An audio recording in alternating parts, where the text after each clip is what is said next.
Apakah kalau seorang sudah dibaptis oleh Roh Kudus, itu bisa murtad?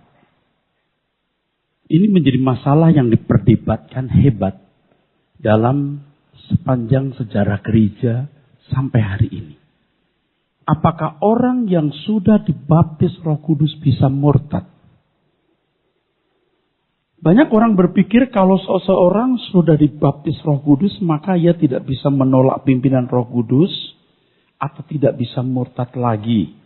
Seakan-akan baptisan tersebut menjadi meterai yang secara permanen membuat atau memastikan seseorang tidak dapat binasa. Benarkah ini?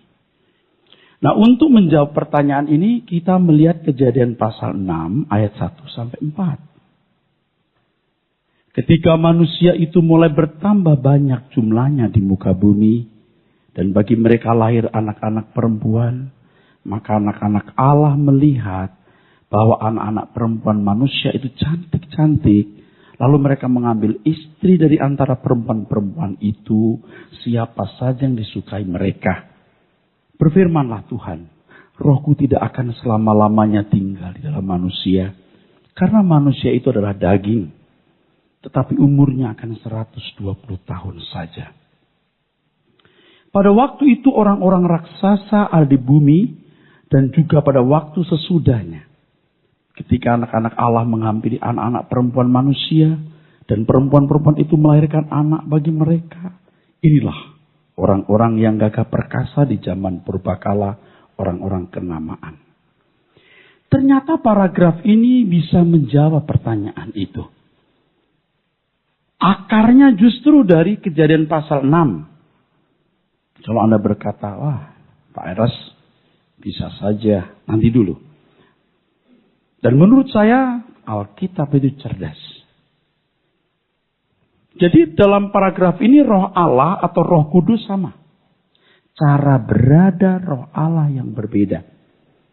Di mana tinggal dalam diri orang percaya. Dan orang-orang percaya harus hidup di dalam kekudusan. Maka Roh Allah disebut juga Roh Kudus. Nah, Roh Kudus sudah berusaha menuntun keturunan Set ini, yaitu anak-anak Allah. Walaupun nenek moyang mereka Adam dan Hawa telah gagal hidup dalam kehendak Allah. Hal ini menunjukkan keadilan Tuhan. Kalau cuma Adam, coba selain Adam bisa nggak kira-kira yang sempurna atau benar? Ternyata saudaraku, di sini Allah tidak bisa dipersalahkan.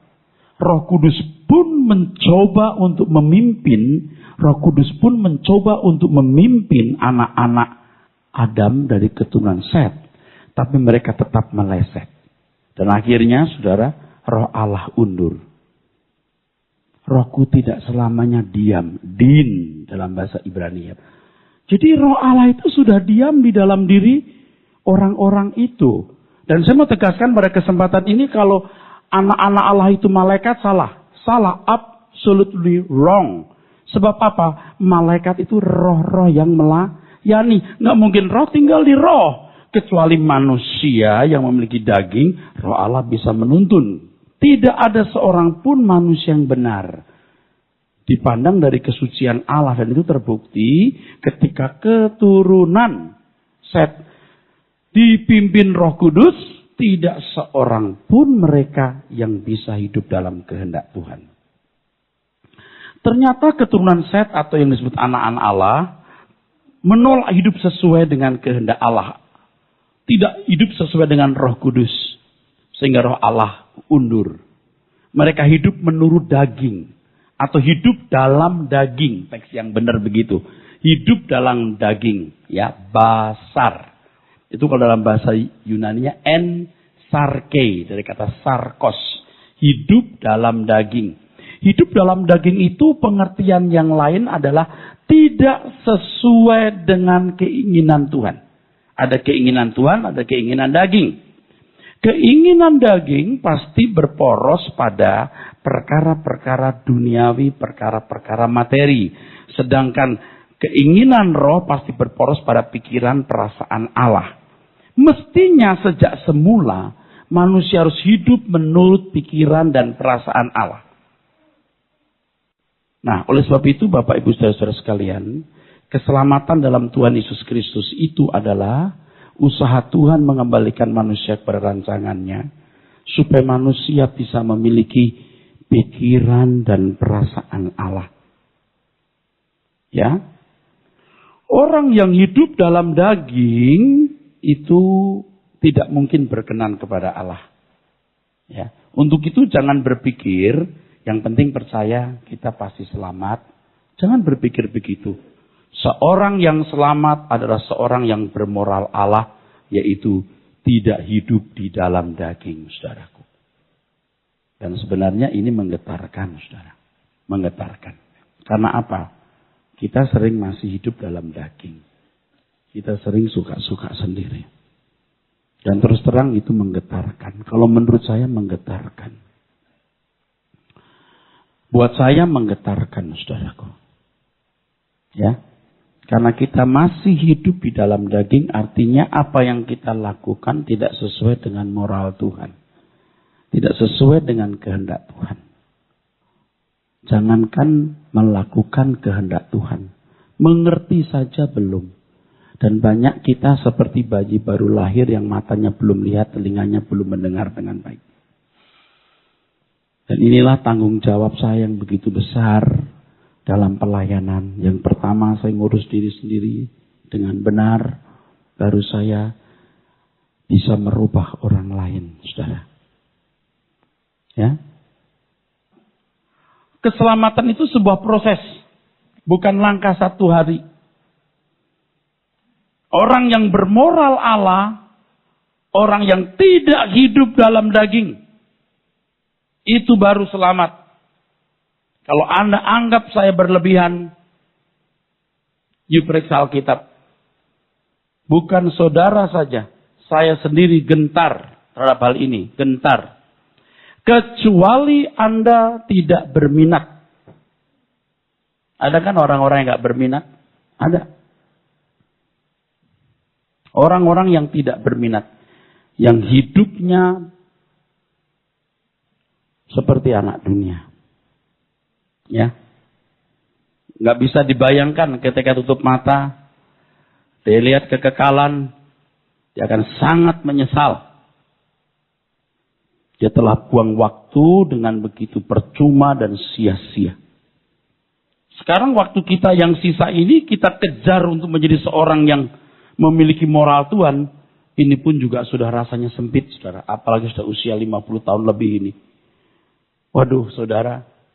Rasanya waktu kita sikat ini. Apakah kita bisa mengejar ketinggalan kita? Dengan demikian sangat jelas firman Tuhan mengatakan bahwa kalau seseorang tidak hidup menurut roh, tidak berlaku atau tidak berkarakter seperti kesucian Bapa, berarti bukan anak Allah. Sebab Allah tidak memandang muka. Kalau kamu memanggil Allah Bapa, engkau wajib hidup sama seperti Bapa, seperti Tuhan Yesus. Berarti orang tersebut tidak bersedia ditebus darah Tuhan Yesus. Masih di 1 Petrus pasal 1 ayat 17, saudaraku. Ini semua ayatnya Anda baca, pasti konteksnya begitu. Kalau kamu manggil dia Bapa, yang menghakimi orang tanpa memandang muka, hendaklah kamu hidup dalam ketakutan selama kamu di dunia. Sebab kamu telah ditebus dari cara hidupmu yang sia-sia, yang kamu warisi dari nenek moyang, bukan dengan barang yang fana. Jadi Tuhan menebus kita itu maksudnya supaya kita dikembalikan ke rancangan semula itu. Berpikir seperti Allah berpikir. Bermoral seperti Allah bermoral.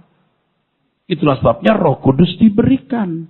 Dan dekade atau masa di mana Roh Kudus dihadirkan. Atau cara Allah hadir khusus untuk menggarap kita. Itulah baptisan Roh Kudus. Oleh sebab itu seseorang harus memberi diri dipimpin roh. Bukan dagingnya. Hidup oleh roh di sini maksudnya adalah membiasakan diri berjalan sesuai dengan pikiran roh Allah.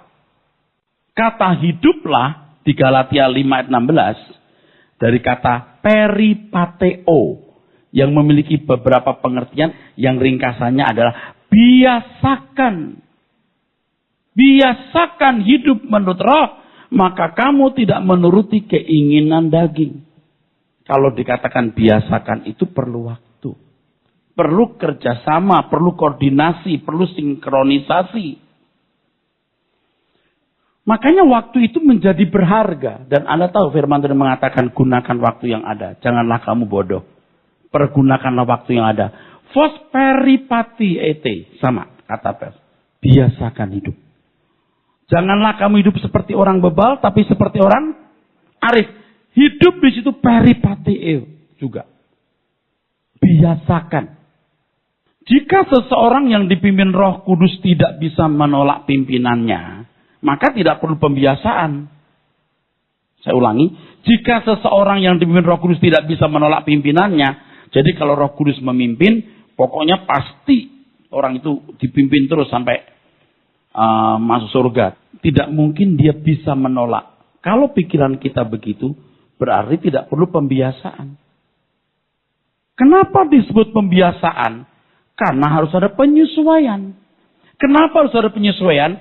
Sebab ada dua pribadi yang berbeda. Yang satu harus membiasakan diri mengikuti keinginan pribadi yang lain. Dalam hal ini kita yang harus membiasakan diri mengikuti kehendak Allah. Hendaknya kita tidak berpikir kalau seseorang dipimpin Roh Kudus maka ia tidak bisa menolak atau memberontak terhadap pimpinannya. Dulu pikiran kita gitu loh. Kalau Roh Kudus sudah pimpin, pokoknya sampai mati dia akan dipimpin terus. Pasti masuk surga. Harus diingat saudara, bahwa baptisan Roh Kudus hendak menunjukkan keadaan di mana manusia dimungkinkan kembali untuk mencapai kesucian Allah. Jadi kembali pada definisi baptisan itu. Kalau definisi baptisan itu nggak dipahami dengan benar, ya udah meleset. Baptisan itu, ingat itu proslit ya. Satu komitmen untuk masuk hidup yang baru. Punya kesediaan untuk hidup dengan cara hidup yang baru. Nah sekarang kalau orang dibaptis Roh Kudus, harus bersedia hidup dengan cara hidup yang baru sesuai dengan pikiran Roh Kudus. Itu penyesuaian Pak. Itu proses pembiasaan. Saya tidak mengada-ada, Alkitab mengatakan begitu. Ya. Baptisan Roh Kudus menunjuk suatu kemampuan yang diberikan manusia untuk menjadi manusia seperti yang dirancang oleh Allah sejak semula. Baptisan Roh Kudus tidak otomatis membuat seorang menjadi sempurna atau selamat. Jadi kalau kita berpikir begini, Roh Kudus kalau sudah pimpin kita, pokoknya sampai kapanpun dia nggak bisa narik pimpinannya, dan orang itu tidak bisa menolak pimpinannya. Itu berarti manusia dijadikan robot. Nggak mungkin begitu. Firman Tuhan mengatakan, jikalau kita hidup oleh Roh, baiklah kita juga dipimpin oleh Roh. Hidup di teks ini beda dengan hidup di Galatia pasal 5 ayat 16 tadi. Beda loh. Di dalam Galatia 5 ayat 16 tadi, dikatakan maksudku ialah hiduplah oleh Roh, maka kamu tidak menuruti keinginan daging. Teks aslinya begini. Biasakan kamu hidup sesuai dengan keinginan Roh, supaya kamu tidak hidup dalam sarke. Kamu akan masuk dalam suasana hidup yang tidak menuruti daging gitu. Nah, tetapi kalau hidup di Galatia pasal 5, jika kita hidup oleh Roh, ini beda. Eizomen pneumati, kalau kamu hidup di dalam Roh. Maksudnya begitu. Hidup di dalam Roh. Bukan peripateo, membiasakan diri, tapi di dalam Roh. Ini sama, jika kamu sudah dibaptis oleh Roh. Sebab kamu ini orang yang sekarang dipimpin oleh Roh. Kamu ditenggelamkan di dalam Roh. Biarlah kamu berjalan seiring. Eisomen pneumati. Kalau Galatia pasal 5 ayat 25 dikatakan, jika kita di dalam Roh. Itu bukan biasakan. Artinya kalau kamu sudah dibaptis di dalam Roh Kudus. Ini masanya di Roh Kudus mau menenggelamkan kamu, mau menjadikan kamu sepikiran dengan dia. Kalau kamu ditenggelamkan di dalam Roh, berjalanlah seiring. Eizomen. Seiring.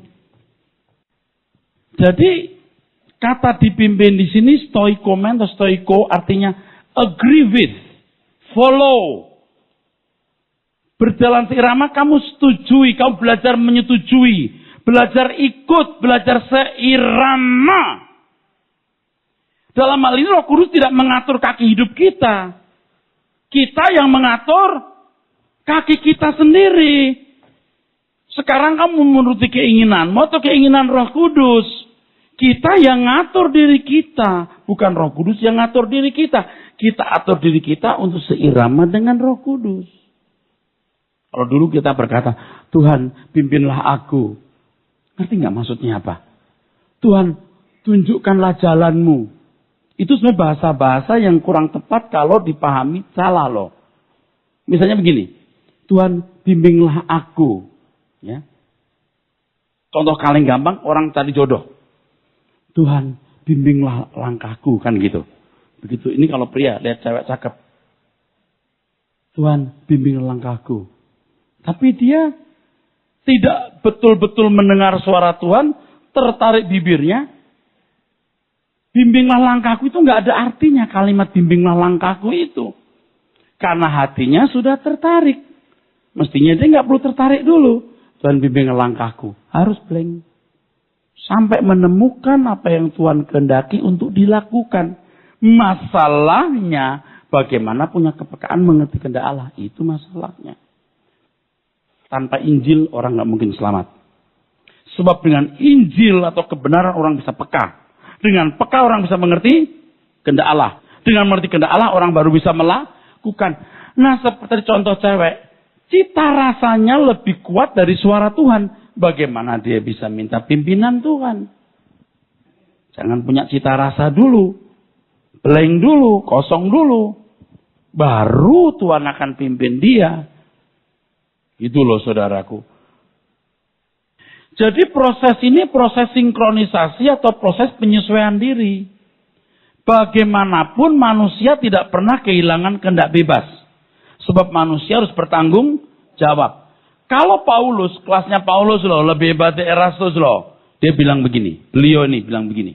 Aku berusaha, baik aku diam dalam tubuh ini maupun di luarnya untuk berkenan. Kata berusaha, saya cek lagi, philotimeomai. Artinya ambisi. Maka dalam bahasa Inggris saya menerjemahkan, therefore also we have our ambition, whether at home or absent, to be pleasing to Him. Aku senang nih terjemahan ambisi ini. Saya melihat kata philotimeomai ini dalam terjemahan aslinya bisa berarti banyak sebenarnya. Tapi intinya tekad yang kuat. Loh kenapa dia harus punya tekad yang kuat untuk berkenan? Sebab dia harus punya tekad itu. Nggak bisa, Tuhan tuntunlah aku. Buatlah aku mencintai engkau. Buatlah kamu sendiri mencintai Tuhan. Ini penyakit kita. Kayak anak sekolah kita itu, Tuhan pakailah aku, pakailah aku. Tuhan berkata, aku itu lebih semangat dari kamu untuk kamu. Kamu sendiri bisa dipakai enggak?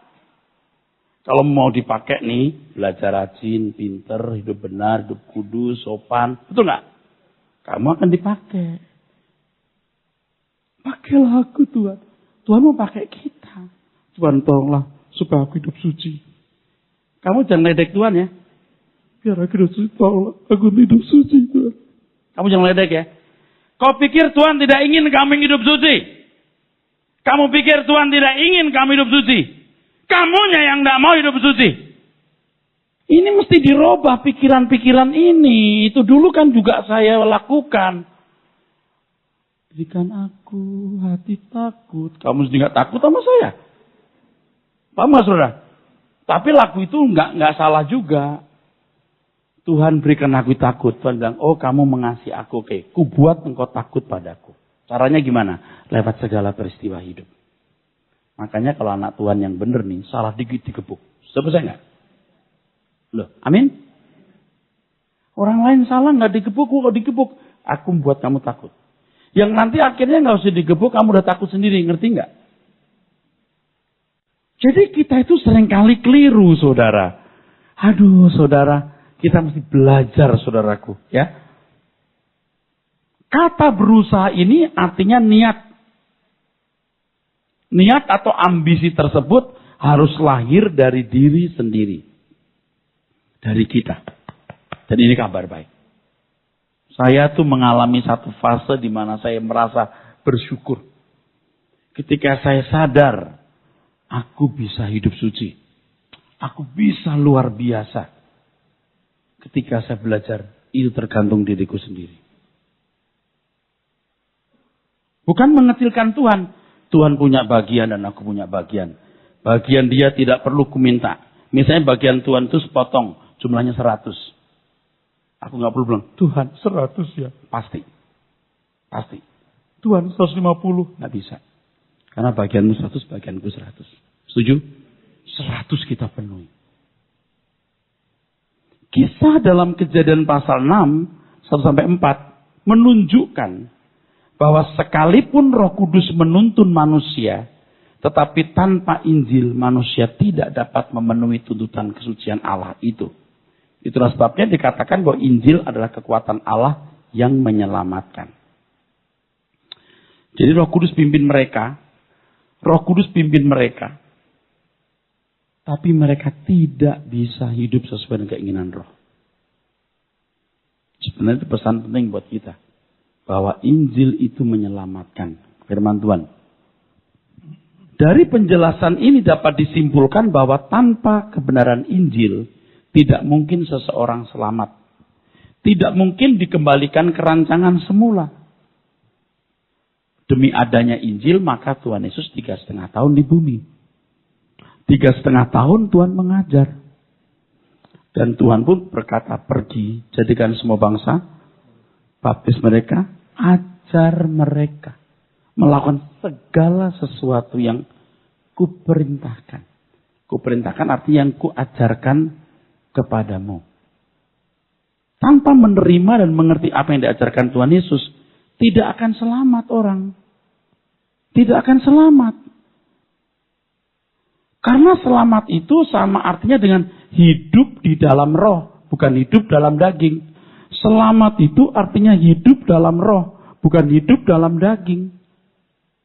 Kalau hidup dalam roh artinya sesuai dengan pikiran perasaan Allah. Semua tindakan dan perbuatan kita sesuai dengan pikiran perasaan Allah. Itu baru standar moral Allah.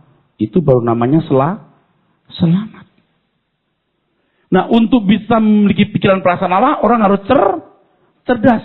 Untuk cerdas harus mengerti kebenaran. Nah, orang yang tidak mengerti kebenaran, yang belum belajar seperti banyak saudara ya, ini sebanyak yang belajar kan. Orang mikir begini, apa sih yang menarik dari Injil? Segitu doang. Apanya sih yang mesti dipelajari? Dia tidak tahu saja, saudara. Coba, menakjubkan sekali. Injil itu menakjubkan. Tidak mungkin orang selamat tanpa mengerti Injil. Tidak mungkin. Roh Kudus sudah mencoba memimpin keturunan Set. Tapi daging. Betul? Mereka memilih istri suka-suka sendiri. Padahal memilih istri harus suka-suka Tuhan. Kalau Anda melihat di dalam kitab Kejadian, Allah yang memilih jodoh untuk Adam. Bukan Adam pilih sendiri. Mungkin Anda berkata begini, ya itu kan manusia baru 2. Abraham memberikan contoh. Ketika mau mengambil anaknya Ishak, dia suruh Eliasar hambanya sampai pakai sumpah.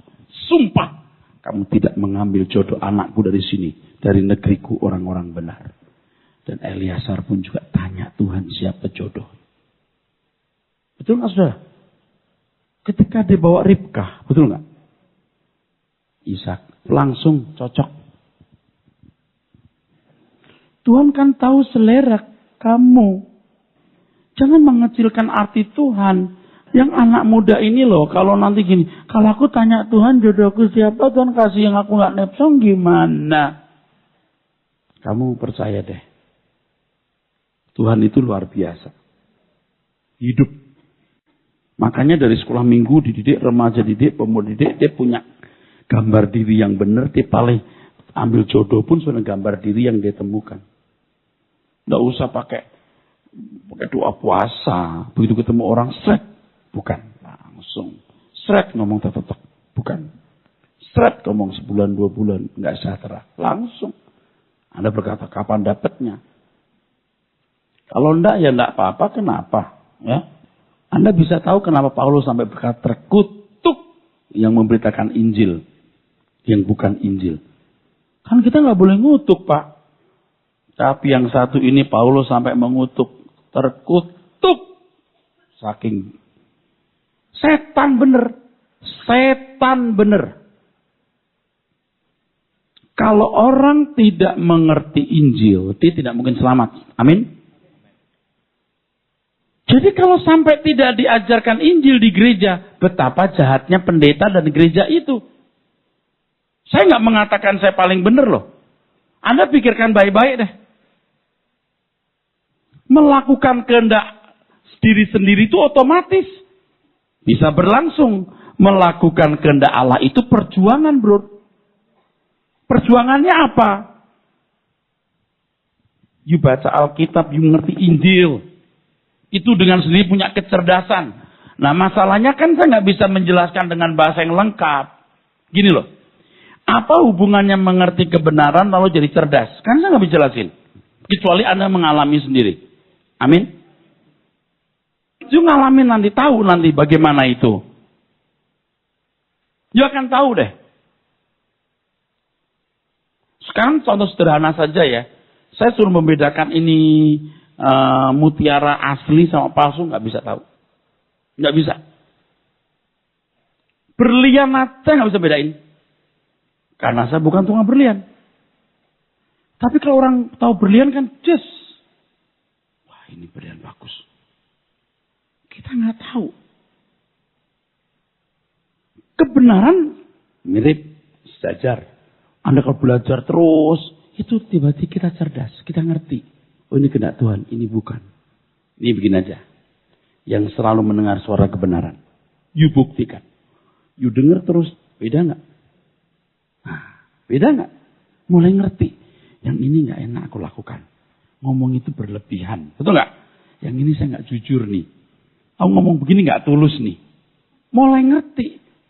Dari hal itu loh, mengerti kehendak Tuhan itu begitu, bukan apa Tuhan? Tuhan bilang, belok kiri. Mau jalan? Bukan. Segala sesuatu yang kamu lakukan sesuai pikiran perasaan Tuhan. Bapak Ibu ngerti nggak kalau kita punya anak lalu sekolah pinter? Bapak Ibu ngomong gini. Ini orang tua kita ngomong gini dulu. Kita masih ingat. Ini untuk kamu, bukan untuk mama papa. Mama papa juga akan mati. Ini untuk kamu. Kita nggak ngerti waktu itu ngomong gitu. Kamu jadi apa nanti? Kan gitu. Sekarang baru kita tahu. Kalau kita belajar firman. Bukan untuk Tuhan. Tuhan mau apa ya? Tuhan tuh nggak butuh. Tuhan cuma ingin kita menjadi seperti Dia. Dan itu berbalik untuk keuntungan kita. So kalau kita punya pikiran perasaan Allah yang benar. Kita baru-baru mau boleh masuk rumahnya. Allah itu tegas. Kalau Allah berkata keluar dari Eden ini. Keluar Adam. Allah itu tegas. Karena dalam diri Allah ada order, tatanan. Dia nggak bisa kompromi.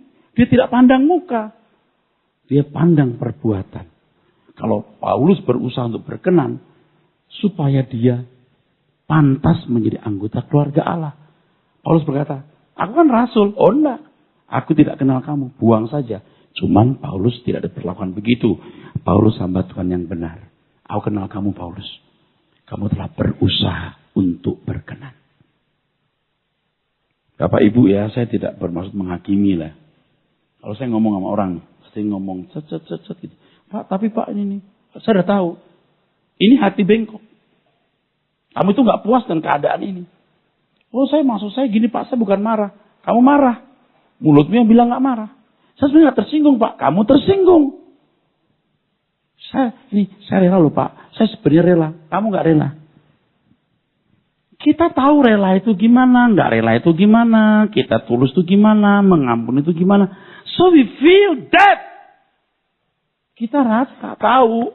Karena kita nggak ada diri kita sendiri dengan benar. Kita juga brengsek begitu. Cuman kita jadi baik duluan. Artinya kita sembuh dulu gitu loh. Jadi kalau orang sakit kita tahu. Nih, coba bayangkan kalau pendeta ya, kayak pendeta yang model kejawen. Kan ada orang-orang Jawa yang berpikir pola Jawa. Manunggaling kawula Gusti. Kalimat itu bagus. Menyatu dengan Allah. Tapi Allah di pikiran dia. Bukan pada Alkitab. Makanya kalau ada orang-orang pendeta Jawa yang mistik, nggak belajar Alkitab. Saya bertemu Tuhan, saya bicara dengan Tuhan. Itu nggak salah. Tuhannya dia. Dia itu nggak ngerti kalau itu bohong. Dia tidak sadar dia itu menipu. Dia nggak maksud untuk nipu. Memang dia begitu. Allah yang di otaknya itulah yang dia kenal. Kalau dia berbicara dengan Allah yang di dalam pikirannya, itulah dia merasa bicara dengan Allah tersebut. Nah, kita ngerti Alkitab, kita merasa, Tuhan kita tidak model begitu. Wah, dia yakin banget, tidak, Tuhan bicara kepada saya begini. Ya kita nggak bisa ngomong lagi. Hitungan belakangan aja nanti. Kita jaga diri aja, jangan kita juga terbuang nanti. Dia tidak bermaksud mau menipu karena dia sendiri telah tertipu dirinya sendiri. Betapa parahnya kondisi itu, saudara. Ingat ya, dia tuh bukan maksud untuk jahat. Tapi jadi jahat karena tidak mengenal Tuhan. Secara moral umum tidak bermaksud mau jahat. Moral umum. Tapi karena tidak berlandaskan Injil, ya jadi tidak benar. Kebatinan Jawa itu begitu. Manunggaling kawula Gusti, menyatu dengan Gusti. Gustinya mana? Ya Gusti yang dia yakini itu. Maaf ya Pak, nggak ada tuntunan. Orang Jawa itu nggak ada tuntunan. Cuman dari generasi ke generasi gini loh, ajarannya begini loh. Itu campur aduk dari berbagai agama yang menguasai orang-orang Jawa. Gustinya itu begitu. Itu juga ngajarkan hal yang baik loh. Mengalah itu indah. Jangan sok adikung adikuno, jangan sok. Dan mentang-mentang ada. Tapi bukan Tuhan Yesus. Kalau sampai pendeta begitu, Anda bisa bayangin deh. Dan orang Indonesia yang senang mistik udah dah. Jadi makan empuk deh. Justru pendeta yang benar itu nggak gampang berkata begitu. Tapi ngajarin kamu sendiri ngomonglah sama Tuhan tiap hari. Tuhan yang gimana? Dengerin firman ini biar kau peka dan kamu dengar sendiri. Dengar itu bukan untuk ke sana, belok kiri, bukan. Sikapmu terhadap orang lain. Dari situ loh. Kalau saya bilang begini, gimana kabarnya?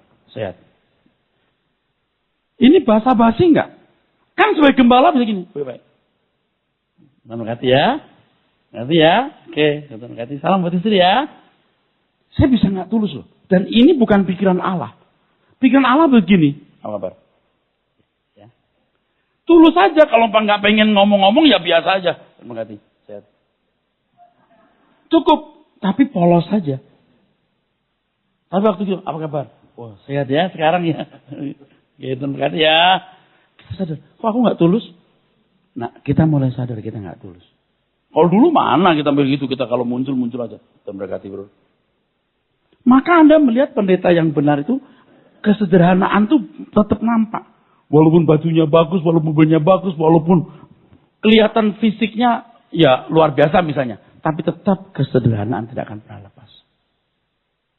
Saya tidak membandingkan siapa-siapa, tetap mau saya sendiri. Tidak. You lihat semua orang. You nilai semua orang. Maksudnya Anda mendengar suara roh itu bukan, ada pesan dari Tuhan loh, kamu mau apa? Itu mah ngaco. Itu mah rata-rata ngaco bro. Ngaco rata-rata. Mendengar suara Tuhan yang benar itu justru pada waktu kita bergaul tiap hari dengan orang ini. Waktu dia salah, harus tegur. Mestinya enggak begitu kali ya. Apa enggak begini aja? Bisa enggak? Atau gini. Enggak benar kamu mestinya ya. Ngerti enggak? Saya bisa begitu kan? Atau dengan cara lain lagi gitu. Tapi Tuhan nggak mengendaki begitu. Kalau Tuhan marahnya suhunya 60, harus 60. Kalau suhunya 30, 30. Suhunya 5, 5. Kalau diam, diam. Semua harus sesuai dengan pikiran Allah. Nah itu yang sulit. Tapi itu yang paling benar. Mendengar suara Tuhan itu di situ. Dari segala peristiwa hidup yang terjadi. Kalau orang selamat, akan nampak dari cara hidup seperti itu. Saya teruskan. Melakukan kehendak sendiri adalah otomatis, betul? Melakukan kehendak Allah adalah perjuangan. Mau berjuang? Anda sadar nggak Anda masih pada berantakan? Masih berantakan, termasuk saya juga belum nilai bagus. Masih berantakan deh pokoknya. Banyak dah munafik, pura-pura, sombong, menunjukin dirinya itu pinter. Mau, I am someone. Aku seseorang loh. Pokoknya sesuatu banget. Ngerti nggak? Mau sesuatu banget gitu loh. Semua kita termasuk saya punya gairah itu. Aku sesuatu banget loh. Era sesuatu banget. Itu mengerikan saudaraku. Apalagi orang punya kelebihan. Apalagi sering dipuji. Udah dah. Jadi sesuatu banget ya. Padahal yang sombong itu anak setan. Itu yang gampang kita lakukan. Sombong gak harus ngomong. Kita diam tapi dengan perasaan yang gue lebih hebat dari dia. Itu sombong. Dan maaf ya. Orang kalau peka dari mukanya kita tahu. Ini orang sombong. Ini lagi sombong nih. Kita bisa peka. Halo. Karena kita seperti itu dulu. Kita itu sudah berantakan belangsatan. Lah kira-kira loh. Di mata dunia kita baik. Di mata dunia kita baik. Tapi di mata Tuhan kita jauh dari yang sempurna. Jauh dari kebenaran. Makanya yang mau belajar begini orang yang harus habis-habisan. Emang mau betul-betul tidak bersalah, tidak bercela. Dan kadang-kadang kita nyaris putus asa. Aduh kapan benernya ya. Anda bersyukur loh dengar begini. Karena saya pun bersyukur bisa ngomong begini. Saya juga dinilai oleh saudara. Nggak bisa bohong. Balas SMS gitu. Masih di mana lalu kita on the way. Padahal kita baru mau berangkat dari rumah. Aduh ini contoh kecil masih banyak kebrengsekan-kebrengsekan yang kita miliki. Aduh. Banyak kebrengsekan-kebrengsekan. Dulu saya waktu belajar bener ya. Kalau kasih persembahan banyak pun saya lebih senang orang lihat. Apalagi kalau sebelah saya ngasih sedikit, saya menghajar dia. Selamat sih, lebih gede lagi. Pelit. Tapi itu kan jahat, ini jahat. Banyak hal yang jahat yang kita lakukan. Bukan jahat di mata dunia baik loh. Tapi di mata Tuhan kita ini tidak memenuhi standar. Melakukan kehendak Allah itu perjuangan bro. Melakukan kehendak diri sendiri itu otomatis. Nah soalnya, problemnya, seringkali apa yang kita lakukan sesuai dengan kehendak kita akui sesuai dengan kehendak Allah atau disetujui Tuhan. Hanya ada dua, kehendakmu atau kehendak Allah. Jangan, ini kehendakku, ada kehendak Allah, yang tengah ada, ya itu tidak dilanggar tapi nggak disetujui. Maksudnya apa? Loh kok ketawa? Ini kita sering lakukan. Sering ada kita di tempat di tengah itu, di mediokritas. Yang ada itu lakukan kehendak Allah dan kehendak diri sendiri. Kehendak Allah atau kehendak diri sendiri. Pikiran Allah dan pikiran manusia. Pikiran manusia itu pikiran dunia, pikiran iblis. Ada orang pikir, ini kehendak Allah bukan? Bukan kehendak Allah. Tapi juga tidak berdosa. Ini nggak dilarang Tuhan, tapi juga disetujui. Saya ngomonginnya ada yang salah nggak? Benar. Betul nggak saudara? Nah kita seringkali di abu-abu diem. Kita diem aja di situ. Ya pokoknya nggak apa-apa lah Tuhan nih. Ini betul-betul kita ngawur saudara. Oke, saya teruskan ini bagus sekali. Hal ini tidak diperjuangkan oleh Allah. Artinya melakukan kehendak Allah tidak diperjuangkan oleh Allah. Diperjuangkan oleh setiap individu. Itulah sebabnya Tuhan Yesus berkata, dan sama seperti terjadi pada zaman Nuh. Waduh, saya bahagia banget tuh mengutip ayat ini. Kenapa? Tuh lihat zaman Nuh sama zaman kita. Zaman Nuh itu kan Kejadian pasal 6 bro. Amin. Ketika roh Allah undur, lalu ada bahtera, ada banjir, betul? Tuhan gak kebetulan loh ambil ayat ini. Pernyataan Tuhan ini jelas menunjukkan bahwa situasi hidup manusia pada zaman Nuh sama dengan zaman kita. Di dalamnya termasuk kehidupan anak-anak Allah. Kalau dulu anak-anak Allah itu keturunan Set, sekarang anak-anak Allah adalah orang-orang yang dipimpin oleh roh tapi tidak lulus. Kalau dulu anak-anak Allah keturunan Set yang dipimpin roh Allah tidak lulus. sekarang orang-orang yang percaya Tuhan Yesus tapi nggak lulus. Kok ada yang nggak lulus, Pak? Oke, teruskan. Ayo teruskan. Pernyataan Tuhan ini jelas menunjukkan bahwa situasi hidup manusia zaman nu sama dengan zaman kita. Betul, saudara sekalian? Orang Kristen harus berjuang tidak dipengaruhi dunia. Betul? Saudara mau dipengaruhi dunia untuk hidup dengan cara anak dunia, itu otomatis. You ikut sendiri aja ngalir. Tapi kalau hidup cara anak Tuhan, you harus berjuang. Nah, ada orang yang berjuang, tapi perjuangannya nggak memadai. Ke gereja, gitu ya. Udah ke gereja pulang, udah berjuang, tidak memadai perjuangannya. Itu belum memadai. Apalagi hari Minggu, udah gitu di gereja ngantuk, udah selamat jalan dah. Habis semalam nonton bola dan sering di gereja ngantuk-ngantuk aja, amin terus.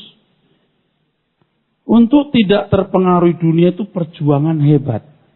Tapi Anda lihat banyak gereja, Allah itu baik luar biasa. Memberkati, memulihkan ekonomimu, kesehatanmu.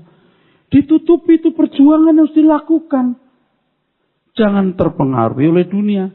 Alamilah pembaharuan pikiran. Bagaimana terjadi pembaharuan pikiran? Dengarkan firman.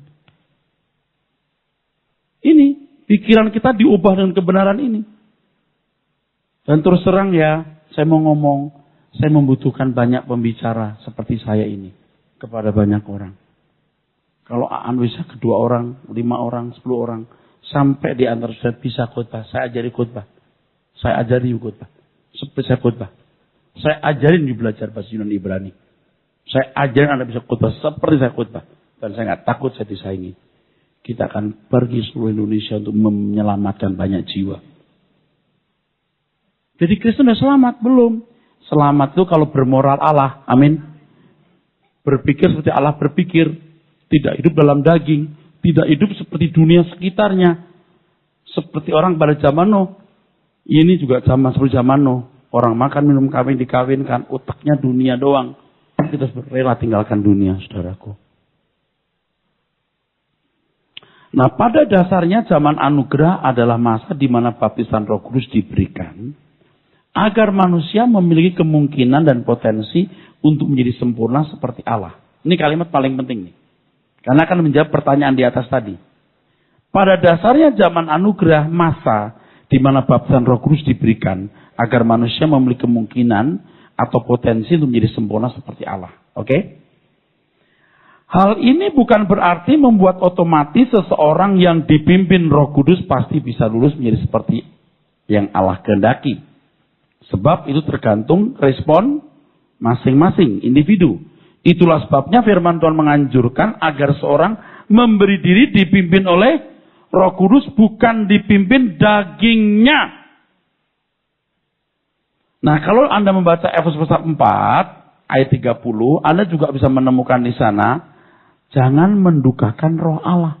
Mengapa bisa mendukakan Roh Kudus? Sebab ada kemungkinan orang percaya kembali pada cara hidup seperti cara hidup yang lama. Ini kan masih di Efesus, Pak. Aduh, Pak, kalau Efesus pasal 1 nih, ayat 4, 5, kamu dipilih sebelum dunia dijadikan. Kan gitu. Ditentukan selamat. Lalu orang langsung kasih kesimpulan. Dipilih tuh selamat, yang lain nggak jelas. Atau kalau mau jujur, nggak dipilih berarti binasa dong. Tapi ayat-ayat berikutnya, jangan mendukakan roh. Jangan hidup lagi sama seperti yang tidak mengenal Allah. Berarti bisa murtad lagi. Makanya Efesus 1 ayat 3, 4, 5 harus dijelaskan dengan benar. Saya sudah menjelaskan di sini. Jangan begitu. Enak aja Tuhan menentukan siapa yang selamat, siapa yang binasa.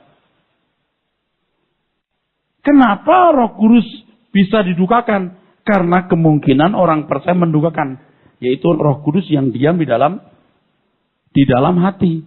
Kan mesti dibaca itu Kejadian pasal 6. Roh Allah menyesal, betul? Karena berduka menyesal di situ mau menunjukkan betapa dalamnya kepedihan Allah terhadap keadaan manusia. Dalam rangka apa? Dalam rangka ketika dia undur. Yang disesali itu anak-anak Allah ini loh, bukan anak-anak manusia. Kalau anak kita nakal, kita susah. Anak tangga nakal, susah dikit, mungkin malah enggak. Itu anak orang. Kalau anak sendiri, susah. Kalau Roh Kudus didukakan karena Roh Kudus di dalam diri kita. Tidak berurusan dengan orang lain. Ini konteksnya di situ. Jadi bisa kembali ke cara hidup yang lama. Tidak mengherankan kalau Wahyu 3:5 mengatakan Tuhan bisa menghapus nama dari kitab kehidupan. Kenapa nama bisa dihapus? Sama. Karena kemungkinan seseorang yang sudah dimeteraikan Roh Kudus bisa binasa. Jadi meterai itu bukan permanen. Loh iyalah. Oh nggak bisa Pak. Loh nyatanya nama bisa dihapus kok. Kan di Efesus dikatakan dimeterai. Tapi di ayat yang berikutnya. Kamu jangan hidup lagi sama seperti dulu. Loh kok bisa? Makanya orang-orang yang percaya kepada Tuhan Yesus. Dengan mulut yang mengaku dia dapat meterai. Dia dipimpin Roh Kudus. Tetapi lulus tidaknya tergantung belakangan. Saya ngomong lagi, ini penting. Kalau dikatakan bisa mendukakan Roh Kudus, berarti setiap individu memiliki peluang untuk mendukakan atau menyenangkan. Di dalam hati dong. Salahlah pandangan yang mengatakan bahwa segala sesuatu dikerjakan oleh Roh Kudus secara mutlak dan absolut. Di mana manusia hanya menerima saja penggarapannya. Sehingga ada yang dipilih untuk selamat dan yang lain tidak. Sangatlah tidak mungkin Roh Kudus membuat seorang bisa menyukakan hatinya. Tapi di lain pihak Roh Kudus juga membuat seorang mendukakan hatinya sendiri. Nih, lihat nih. Ini firman luar biasa. Setiap orang punya Roh Kudus, setuju? Orang percaya loh ya. Semua orang diberi Roh Kudus, setuju? Iya dong, nggak mungkin tidak. Lalu ada orang yang bisa menyukakan Tuhan. Ada yang mendukakan. Nah ini karena Roh Kudus akan ada orang itu. Kalau orang berpandangan Roh Kudus secara mutlak memimpin orang itu. Mutlak. Sehingga Allah bisa menentukan dia selamat, yang lain tidak. Nggak mungkin itu. Nggak mungkin. Sebab Roh Kudus dalam diri orang itu bisa. Sebab gini. Setiap orang yang punya Roh Kudus bisa mendukakan Roh Kudus atau bisa menyukakan. Masa Allah sendiri bikin. Ayo. Terus senang. Hehehe. Aku buat dia menyenangkan aku. Atau aku buat dia mendukakan aku. Nggak mungkin dong. Pasti ada misteri orang itu sendiri yang bisa mendukakan atau menyenangkan. Kiranya bertahun-tahun ayat itu nggak dimengerti loh. Kita ngadepin orang-orang yang punya teologi begini. Saya selamat, tak selamat. Selamat aja lu kagak tahu. Apa itu selamat? Allah sudah memilih menentukan selamat. Yang lain ya bukan tanggung jawabnya. Ini sekarang soal mendukakan. Jangan mendukakan Roh Kudus. Ini kira-kira untuk orang Kristen, orang kafir ayat ini. Semua ini untuk jemaat Efesus, bro. Mosok surat untuk ini terus tetangga yang kena. Mendukakan Roh Allah berarti roh di dalam dirimu yang didukakan. Hah? Jangan mendukakan Roh Allah yang dimeteraikan. Ada firman gitu kan ya? Nanti ada ayat berikutnya, jangan memadamkan loh. Bisa memadamkan lagi. Jadi kan roh itu di dalam dirimu. Kalau kamu menyenangkan dia bisa. Kamu mendukakan dia juga bisa. Tergantung kamu. Nah sekarang kan kalau kita udah ngomong begini, kita bilang gini. Aku anak Allah. Aku harus menyenangkan dia. Aku bisa menyenangkan Tuhan. Jangan gini, aku manusia. Penuh kelemahan dan kekurangan. Oh Tuhan, ampun dosa-dosaku. Tolong aku Tuhan, kuatkan imanku. Tolonglah kelemahan-kelemahanku Tuhan. Kamu lemah terus. Kamu lemah kuat tergantung kamu. Tuhan kuatkan imanku. Lalu masuk tempat pelacuran. Kira-kira gimana? Oh itu ekstrim Pak. Enggak ekstrim. Tuhan kuatkan imanku. Tapi nggak pernah baca Alkitab. Nggak pernah dengar khotbah. Nggak bisa. Nggak pernah berdoa. Gimana mau kuat?